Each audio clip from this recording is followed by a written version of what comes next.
Hello students, this is Sangeeta Vishwakarma. Welcome to our concepts of chemistry. So students, in our previous videos, we have completed the first chapter of 9th class. Now today we are going to start a next chapter, but before that I am giving you activity. Milk and ghee. I am talking about a desi ghee, right? अगर normally life में पूछा जाए, अगर मैं थोड़ा सा भी पानी ना डालूं इसमें, ठीक है, तो क्या ये मिल्क प्योर है? इसकी खुशबू बहुत अच्छी आए, इसमें चिकनाहट बहुत अच्छी है, तो ये प्योर है? यस, आपका जवाब होगा यस। और मम्मी की ड्रम में भी यही होगा, नॉर्मली होना भी चाहिए।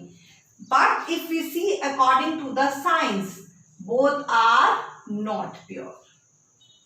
Because pure means what? Pure means something which is made up by a single type of atoms and molecules. But it is not made up of single type of molecules. Chemistry के term में milk जो है, it is made up by fat, protein plus water. So it's not a pure. Pure means कि एक ही form से बना होना। तो मिल्क क्या है हमारा? तीन चीजों से मिलकर बना है, इसलिए साइंस की टर्म में प्योर नहीं है, नॉर्मल लाइफ में प्योर है। ठीक है, तो let's start our chapter. First of all, इस पूरे चैप्टर को जो कैटेगराइज्ड किया गया है मैटर। अब मैटर्स क्या होते हैं आपने पढ़ा है, आपके सॉलिड हो सकते हैं, लिक्विड एंड गैसेस, जो हमने पढ़ा था।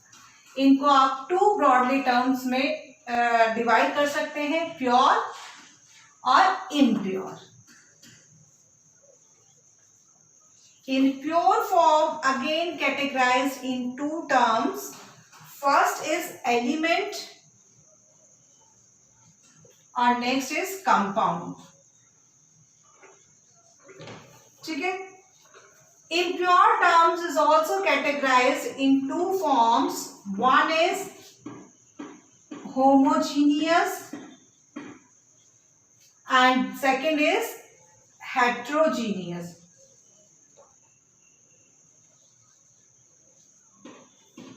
Again, heterogeneous is divided into two terms.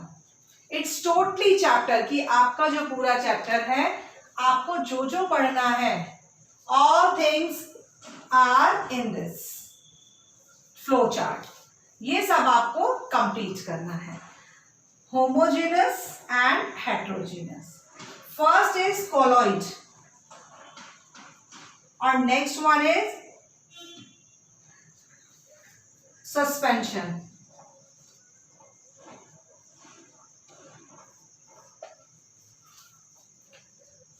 So first हम come to element in pure. Pure का मतलब क्या है in scientifically? If you see, pure form होना चाहिए कि अगर आप कोई भी चीज कहीं से भी कुछ भी पार्ट देखें तो उसमें सेम कंपोजिशन होना चाहिए।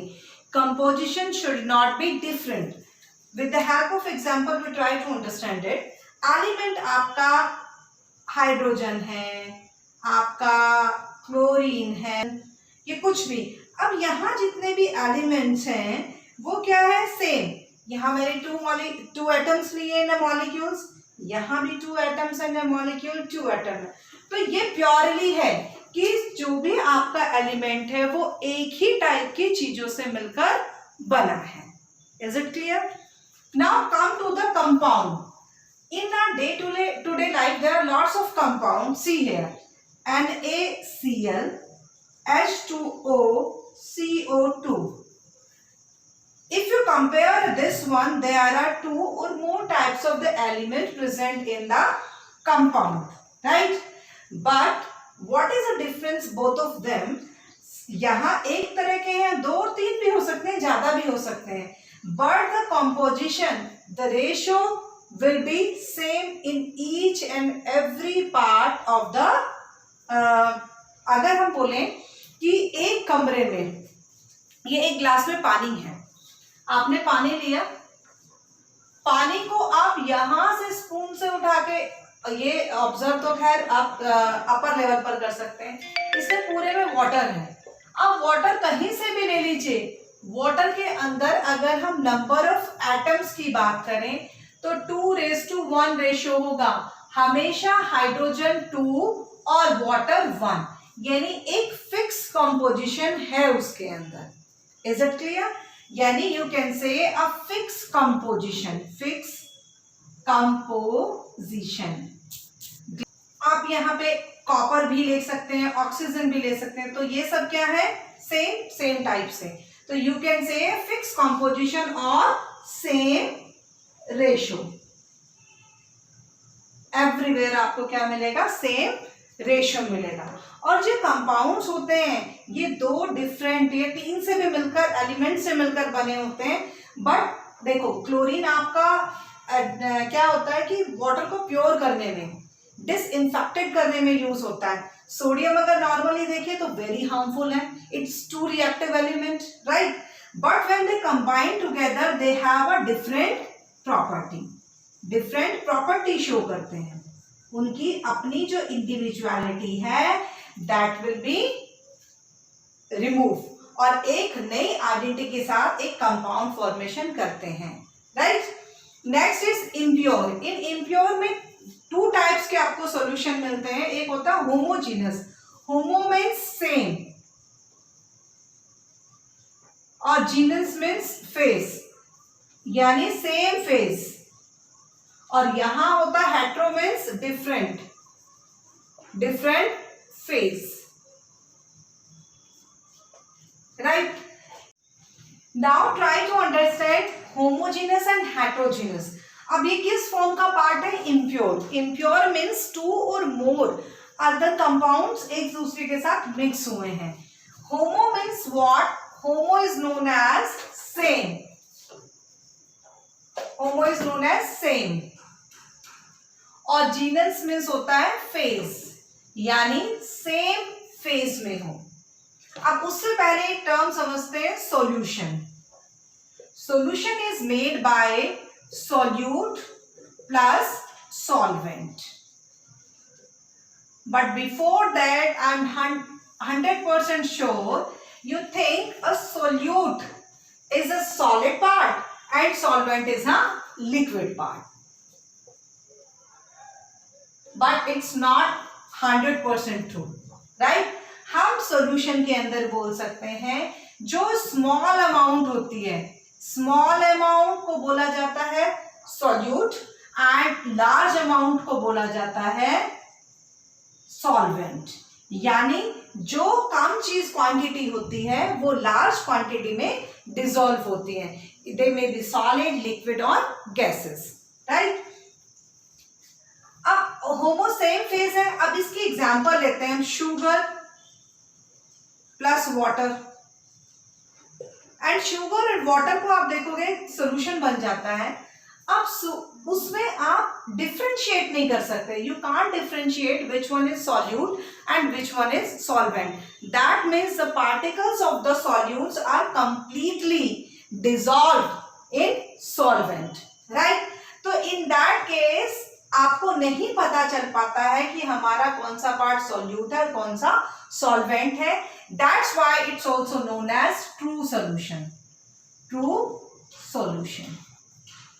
True solution क्या होता है? Homogeneous mixtures होते हैं। Sugar in water, दूसरा एग्जाम्पल salt in water. बहुत सारे हो सकता है, अल्कोहल इन वाटर भी हो सकता है कि आप डिफरेंशिएट नहीं कर सकते। Is it clear? यहां से 2 मार्क्स का कई बार न्यूमेरिकल आ जाता है। पहले तो हम सीखेंगे क्या निकालने के, कंसंट्रेशन ऑफ सॉल्यूशन, यानी सॉल्यूशन के अंदर एक जो सॉल्वेंट है और सॉल्यूट से मिलकर क्या बने? सॉल्यूशन। उस सॉल्यूशन के अंदर आपका अमाउंट ऑफ सॉल्यूट कितना है, ठीक है? तो उससे कॉन्सेंट्रेशन पता चलती है। तो amount of solute divide by amount of solution, ठीक है, अब यहां से हम निकाल सकते हैं इससे mass by mass percentage of solution. Percentage निकालने के लिए what will we do, amount of solute again say and amount of solution and then multiply by 100, you will get the value in percentage. Then next formula is amount, or you can say mass by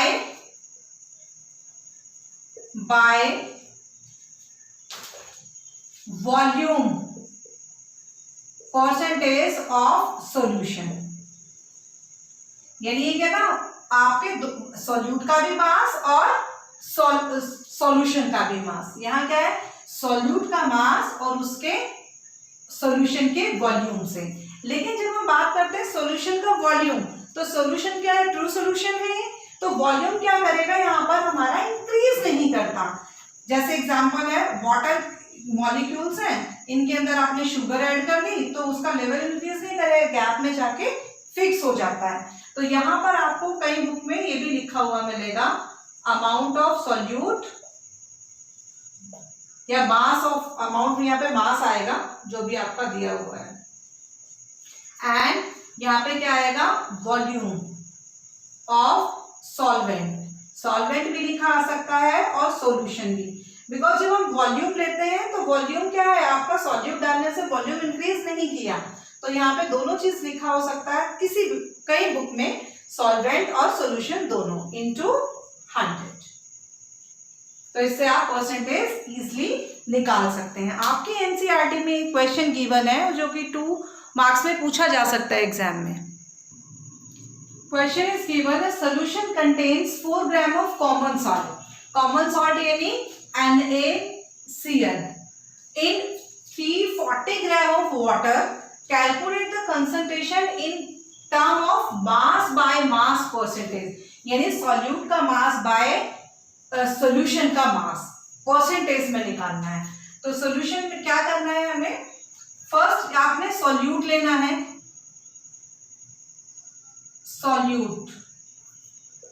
solute का मास कितना है हमारा 40 ग्राम।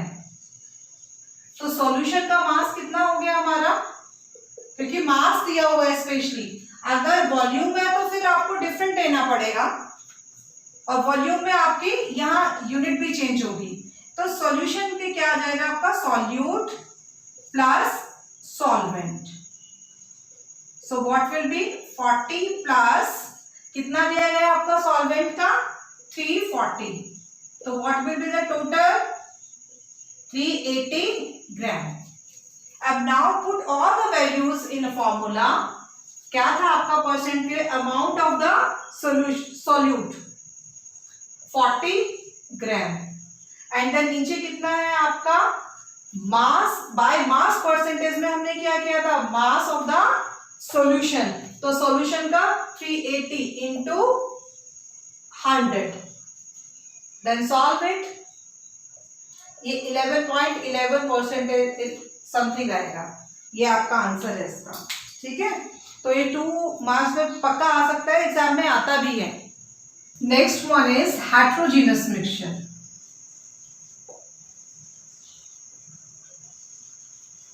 Hetero means different और genus means phase, यानी अगर हम दो से ज्यादा सब्सटेंसेस को एक साथ मिलाएं तो वो डिफरेंट फेजेस में हो। These are classified into 2 form, one is colloid and next one is suspension. ठीक है, कॉलॉइड्स जो होते हैं, कॉलॉइड्स आपके ये अगर हम एक साथ मिलाते हैं वाटर के साथ या किसी सॉल्वेंट के साथ, तो ये ट्रांसलूसेंट इफेक्ट देते हैं। क्या देते हैं, ट्रांसलूसेंट, यानी कुछ धुंधले से दिखाई देते हैं। But we can't differentiate between solute and solvent, right. Second thing कि अगर हम इनको इसका एग्जांपल लेते हैं, पहले मिल्क प्लस वाटर या इंक और वाटर लेते हैं हम, तो जैसे हम इसका एक सॉल्यूशन बनाते हैं, हमें वो डिपेंड करेगा उसका जो मिल्की कलर है, अब depend amount of the milk कि हमने कितना उसके अंदर ऐड किया है, ठीक है।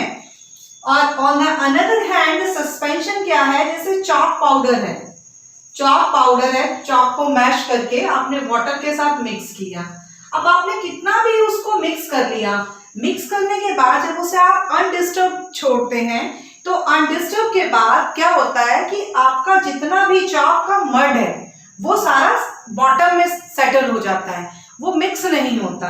तो ये पार्टिकल जो है ये हमें इजीली नेक्ड आई से दिखाई देते हैं। इन दोनों को अच्छे से समझने के बाद अब हम इन सबको समराइज करेंगे। आपका होमोजेनस जो कि आपका ट्रू सॉल्यूशन है, देन कोलॉइड एंड सस्पेंशन, इनके बीच में डिफरेंशिएट करने की कोशिश करेंगे। एग्जाम पॉइंट ऑफ व्यू से यहाँ पे क्वेश्चन आ सकता है, differentiate between homogeneous and heterogeneous ठीक मिक्सचर, एंड क्वेश्चन ये भी आ सकता है, what are colloids, what are suspensions and what are the true solution, या डिफरेंशिएट ऑल ऑफ देम, ठीक है। तो इंपॉर्टेंट पार्ट है, इसके पॉइंट्स अच्छे से आपको समझने हैं।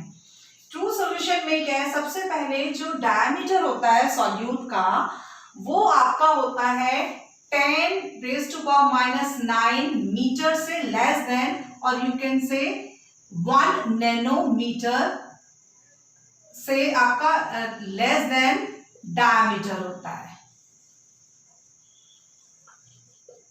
But in colloid solution, the diameter of the smaller particle, these are very small particle.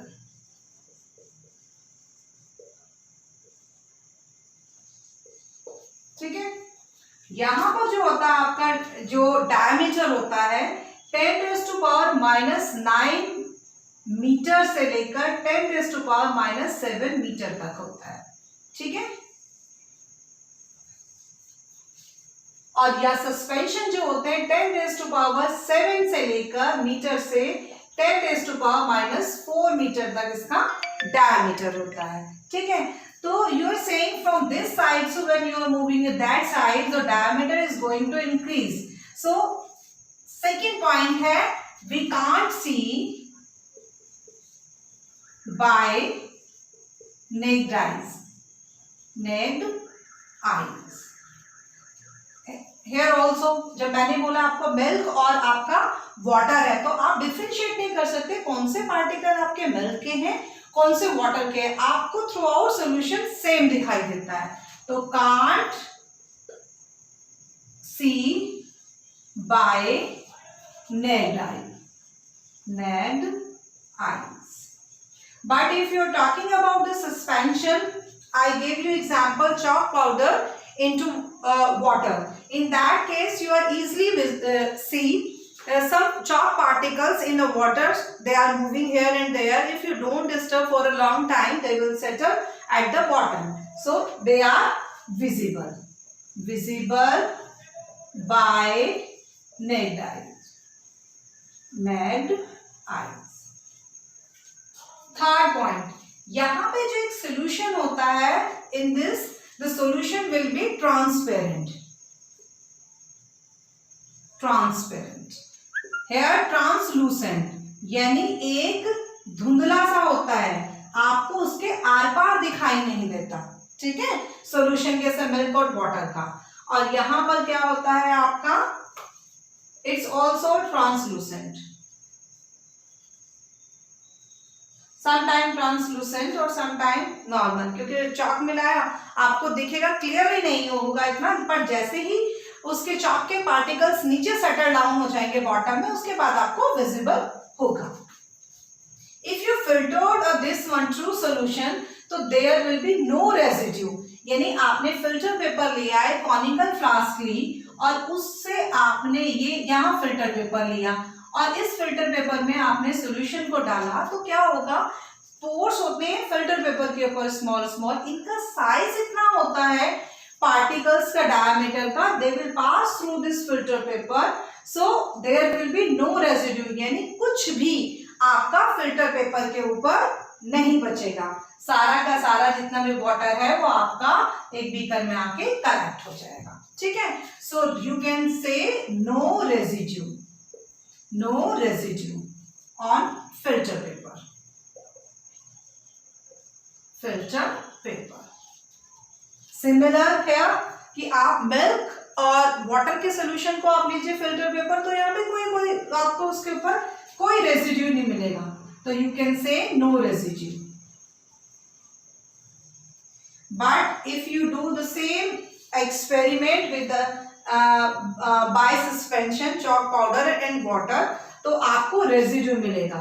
तो यहाँ गेट रेजिड्यू, जो मैंने आपको बताया है कि आपको चॉक पाउडर का थोड़ा सा मड जो मिक्स किया हुआ है वो आपका एज ए फिल्ट्रेट या यहाँ पर आ जाएगा और फिल्ट्रेट आपका नीचे आ जाएगा, रेजिड्यू की फॉर्म में आपको चॉक पाउडर मिलेगा, ठीक है। ये नेक्स्ट है, अगर आप इस सॉल्यूशन के थ्रू टॉर्च या कोई लाइट बीम से लाइट उसके ऊपर डालें तो कोई स्कैटरिंग नहीं होगी, दैट मीन्स जो मॉलिक्यूल्स हैं, जो पार्टिकल्स हैं वो आपको दिखाई नहीं देंगे, तो you can say no scattering by beam of light,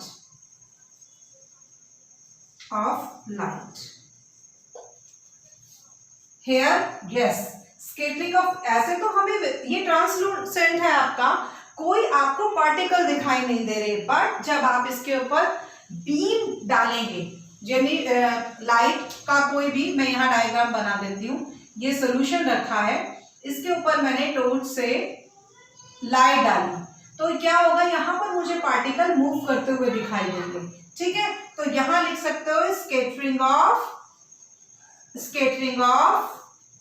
या scattering by beam of light, ठीक है। नेक्स्ट इसका आ जाएगा नो स्कैटरिंग, ये तो नॉर्मली दिखाई दिया है आपको।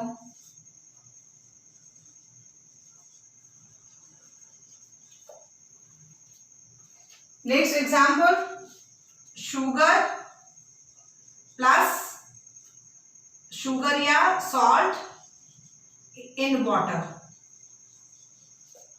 मिल्क या ink in water, and example next suspension का chalk powder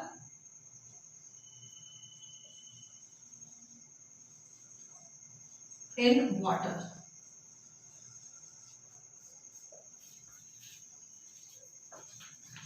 Key example, I'm taking a 1 glass of water in it, I'm mixing some amount of milk in it, right? And normally it's a translucent solution, we can't differentiate the water molecules or milk molecules. But when we are passing a light by a torch or any beam of light, then you will see जिस portion में आपका light pass हुआ है उसमें आपके जो molecules आपको इधर जो पार्टिकल्स हैं आपको दिखाई नहीं दे रहे थे, सारे पार्टिकल्स मूव करते हुए दिखाई देते हैं जिगजैग मैनर में। तो जब आपने यानी स्कैटरिंग होती है बीम ऑफ लाइट, जैसे आप लाइट डाले स्कैटरिंग यानी पार्टिकल्स का मूवमेंट होना शुरू हुआ, because all the particles are moving throughout the solution but they are not visible, they are visible only in the presence of the beam of light, this is called Tyndall effect.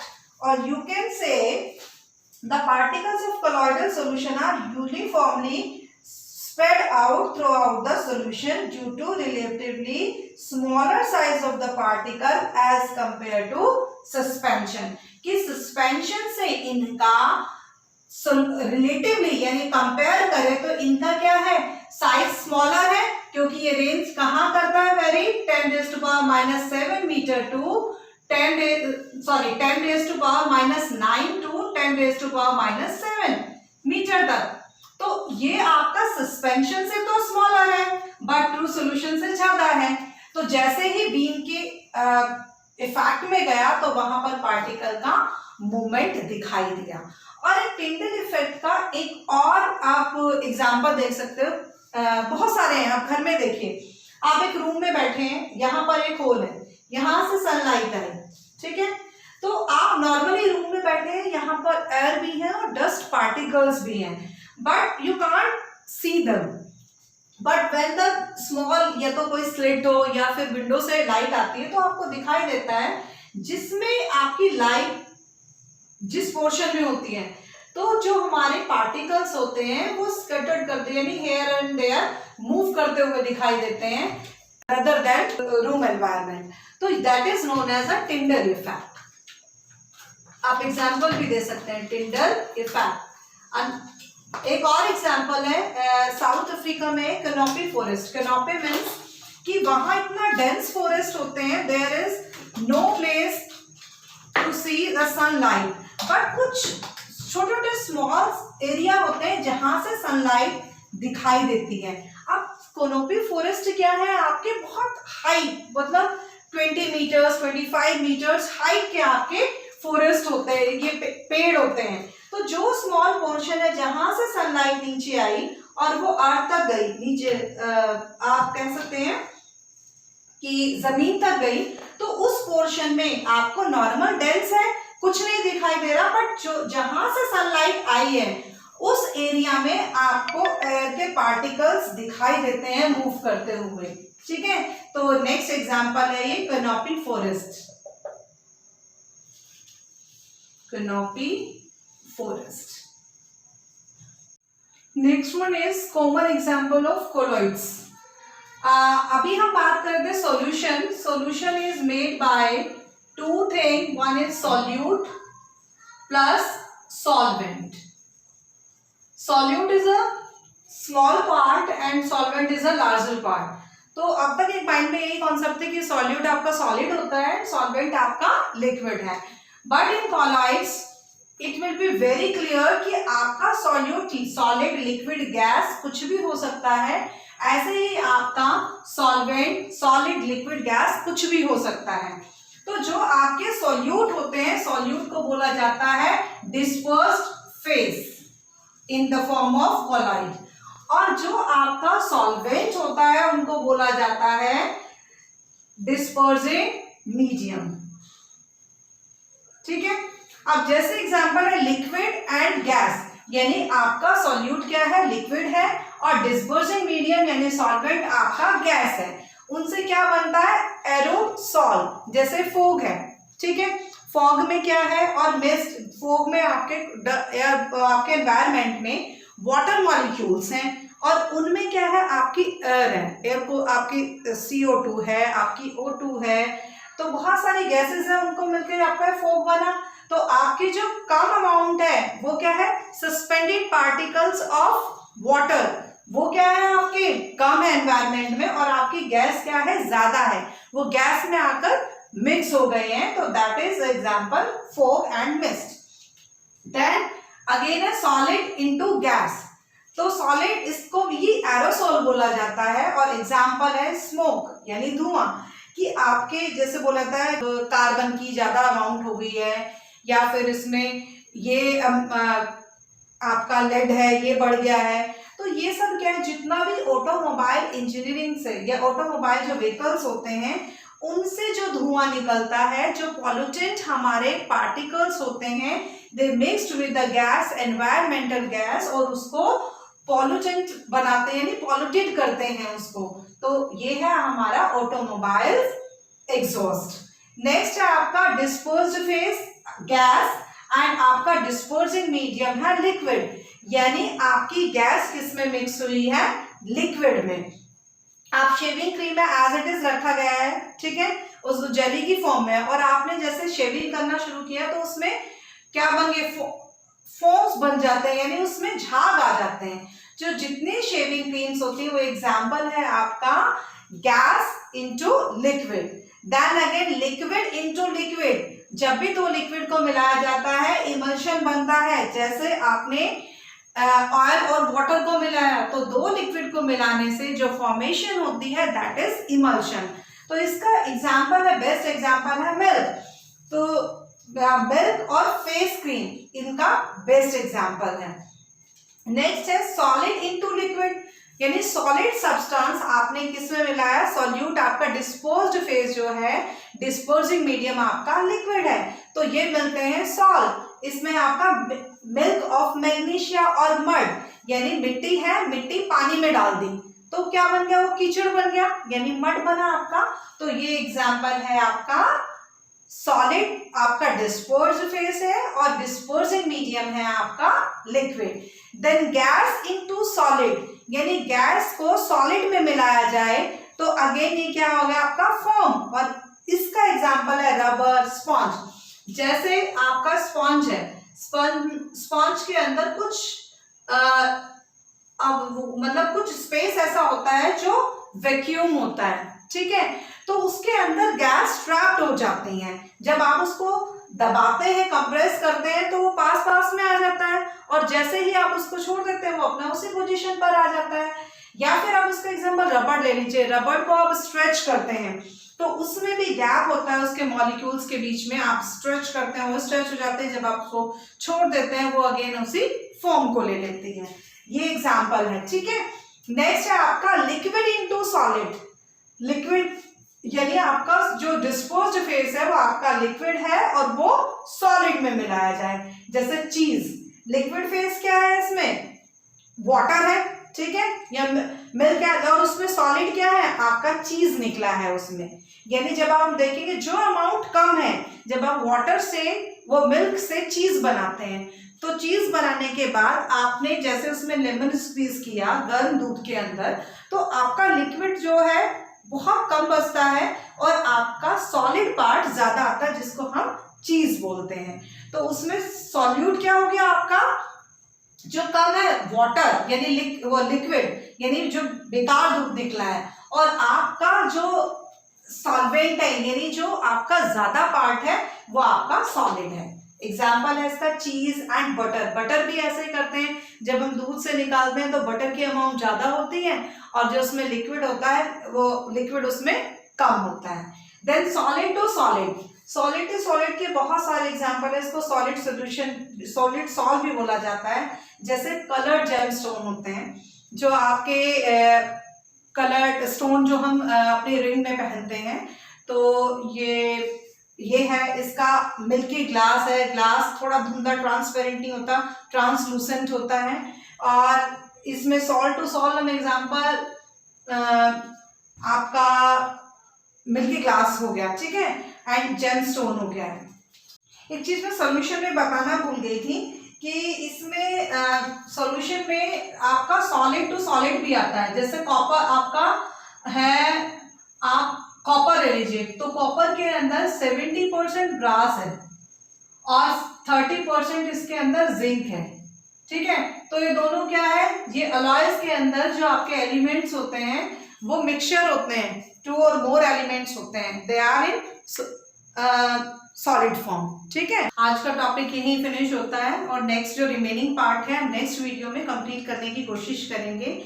और please मेरे channel को like और subscribe करिए, ये मुझे बहुत ही एक अच्छी रीइंफोर्समेंट देता है, पॉजिटिव वाइब्स देता है और अच्छा काम करने के लिए। So till then keep watching, keep learning and thank you very much.